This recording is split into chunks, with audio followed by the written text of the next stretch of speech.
This is the WJTS News. In tonight's news, local and state police bust a meth lab in Santa Claus. An opportunity to learn about planting for insect pollinators is coming Monday to the Jasper Train Depot. And we'll visit the DuBois County Museum to learn about the Buffalo Trace. In sports, Kurt Guxell has comments from Forest Park boys basketball coach Jeff Litherland about Saturday's state championship game. Plus, Inform features Kevin Manley talking about DuBois County's bicentennial.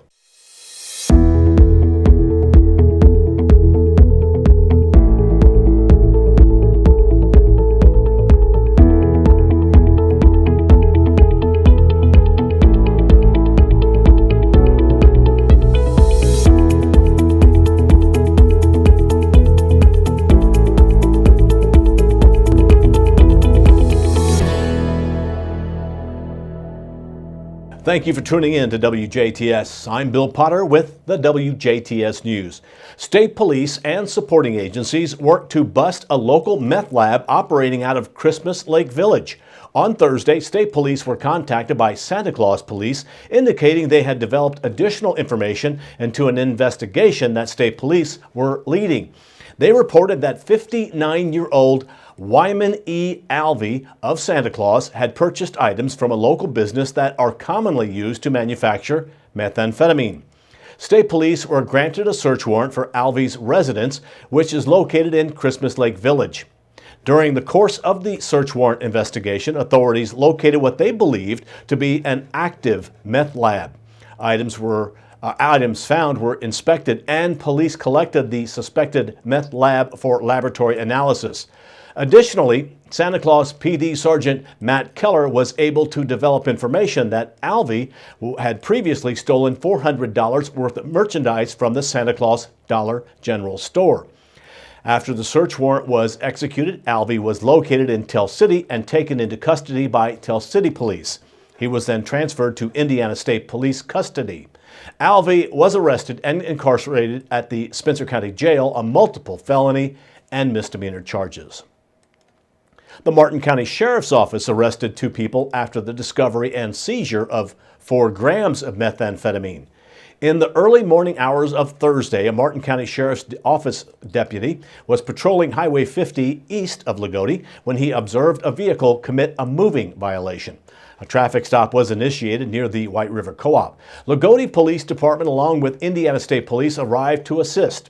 Police identified the occupants of the vehicle as 29-year-old Victoria Mullins of Paoli and 25-year-old Oceana Shields of West Baden. Mullins was found to have a suspended driver's license. Police used a narcotics-certified canine for a free air sniff of the exterior of the vehicle. The police canine gave a positive indication for the presence of narcotics inside the vehicle. A search of the vehicle resulted in officers locating 4 grams of a white crystal substance that field tested positive for methamphetamine, 3 smoking devices containing methamphetamine residue, and 2 scales containing residue. All residue field tested positive for meth. Mullins and Shields were arrested and transported to the Martin County Security Center. Both are facing charges of possession of meth and paraphernalia. Jasper police arrested a man this week wanted in connection to a tool theft. Jasper police were contacted by a local business in reference to missing tools. They were alerted that an employee identified as 29-year-old Andrew Tricock of Velpen was attempting to sell tools on Facebook similar to the ones missing. After an investigation and interview with Tricock, he was taken into custody and transported to the DuBois County Security Center. The value of the items exceeded $750. Tricock is facing a level 6 felony count of theft. An informational meeting will be held Tuesday, that is next Tuesday, for any past or new nonprofits wishing to have a fundraising booth at the 2018 Jasper Strassenfest. Strassenfest is scheduled for August 2nd through the 5th in downtown Jasper. The informational meeting gets underway at 6 p.m. Tuesday at the Jasper KFC located at 201 East 30th Street. There is limited booth space available for new organizations on a first-come, first-served basis. The 2018 booth registration is available now online at jasperstrassenfest.org. A chance to support the DuBois County Humane Society is coming up with the 4th annual Ferdy Flyer Trail Run.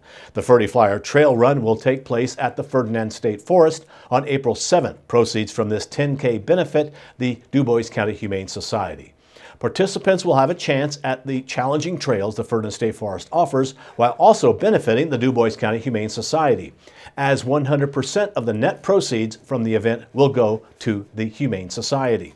For more information or to register for the event, please visit ferdyflyertrailrun.com. Pollination is vital in the production of fruits, seeds, and plants. Insects are responsible for the vast majority of plant pollination. Without insect pollinators, the fruits we purchase and enjoy would be less available and less affordable. Beautiful flowers in our landscapes would not be available without pollinators. On Monday night from 7 to 8:30 p.m., at the Jasper Train Depot located at 201 Mill Street, encouraging pollinators with native landscaping will be presented by Willem Drews of the Knox County Soil and Water Conservation District. Drews will cover the different pollinators found in southern Indiana, why they are in decline, and how people can help support bees and butterflies by cultivating native plants in their landscaping. DNR biologists say pollinators prefer the native plants that they are adapted to and thrive in landscapes that are abundant in native flowers. Native plants are those that have occurred here naturally, while non-native plants are those that have been imported from other parts of the world. They say it's sometimes a surprise to some that popular landscaping plants sold in our area are invasive species. This program is made possible by the Invasive Species Awareness Coalition of DuBois County, the DuBois County Soil and Water Conservation District, and Purdue Extension. The coalition works to bring light to the fact that some non-native plants have become highly invasive and are invading Hoosier forests, fields, and other natural areas. Take advantage of this opportunity to learn more about native flowers you can plant around your home to attract butterflies and other pollinators. For more information, you should visit the website www.isacdc.org.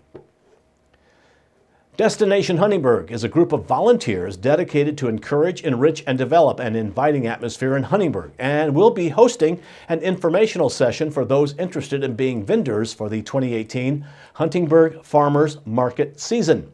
The meeting will take place on Saturday, April 7th at 8 a.m. at the Huntingburg City Hall. Discussion topics will include 2018 market dates and times, products permitted for sale, vendor fees, health and safety requirements, and information on equipment and supplies, and vendor resources. The organization is committed to preserving the community's history while leading the way in civic, cultural, social, and economic activities. For more information, please contact Sarah Flamian, Executive Director, at 812-301-2209, 301-2209, or by email at sarah@destinationhuntingburg.com. 5 Big Ten Academic Alliance institutions have partnered to help enhance the school's cyber security. Indiana University, Northwestern University, Purdue University, Rutgers University, and the University of Nebraska-Lincoln announced on Wednesday the launch of Omniso, a sector-based cybersecurity operations center that provides cyber intelligence to its members. The goal of the initiative is to help higher education institutions reduce the time from the first awareness of a cybersecurity threat to mitigation. Each campus has its own center that provides real-time monitoring and threat detection services 24 hours a day. The university's partnership is the first of its kind in higher education. State Representative Shane Lindau, Republican of Jasper, recently welcomed student page Carson Adams to the State House. As a House page, Adams toured government offices, helped staff with daily duties, and joined Lindauer on the House floor during the 2018 legislative session. Adams is from Trafalgar and attends the Indiana Academy for Science, Mathematics, and Humanities. Lindauer said students aged 13 to 18 should consider participating as a page during the 2019 session. For more information, visit indianahouserepublicans.com/page program. Southern Indiana has a lot of history throughout it. One of the more interesting and longer pieces of history of Southern Indiana that actually crosses through DuBois County and other surrounding counties is the Buffalo Trace. Mary Ann Hayes, the president of the DuBois County Historical Society, explains that the Buffalo Trace has an amazing history of the Buffalo Trace as the Buffalo Trace travels back hundreds of years. The Buffalo Trace has been here for hundreds and hundreds of years. The buffalo in Illinois would come through the woods of Indiana in order to cross at the Falls of the Ohio to go to the Salt Licks in Kentucky. Then they would turn around and go back. Hundreds of buffalo. They created this natural path through the wilderness that later, when the settlers came in, they were able to follow the Buffalo Trace into this area. When colonists from France and England made their way to what we know as southern Indiana today, the land was inhabited by bison that plotted their way through the area. The bison traveled so much that they essentially carved a path in the land. This path covered the area from the Great Plains near Vincennes to the Falls of the Ohio. The road created paths which in fact led to an area called the Mud Holes. It's an area where male bison would dig and wallow in mud to cool off and keep flies off them. This was known as a landmark by travelers. Well, it was a way for the early settlers to come into the region. In a sense, it really put DuBois County on the map before we were even DuBois County, because just north of Jasper, in the northern part of DuBois County, is an area called the Mud Holes that was created by the buffalo. And it was such a large area that people would say, well, you travel along the Buffalo Trace and you get to the Mud Holes. It was a place that people could recognize. And then when the earliest settlers came in, like the first were the McDonald's to have a cabin, they put their cabin by the Mud Holes. But it was a way for people to get into the area, and also from Vincennes for them to travel across the southern part of Indiana. Today, the Buffalo Trace may not be the same pounded down road it was over 200 years ago. However, you may know it by different roads you may travel every day, such as the Portersville Road. To learn more, you can travel to the DuBois County Museum. The collections they have are very vast, such as different articles from buffalo like horns and hoofs, as well as the report of the Buffalo Trace Commission, which was authored by George R. Wilson and submitted by Governor Paul V. McNutt in October of 1936. You can also meet their stuffed buffalo named Trace, who has been greeting patrons of the DuBois County Museum since 2006. Now stay tuned. Weather, sports, and Inform are still to come on 18 WJTS News.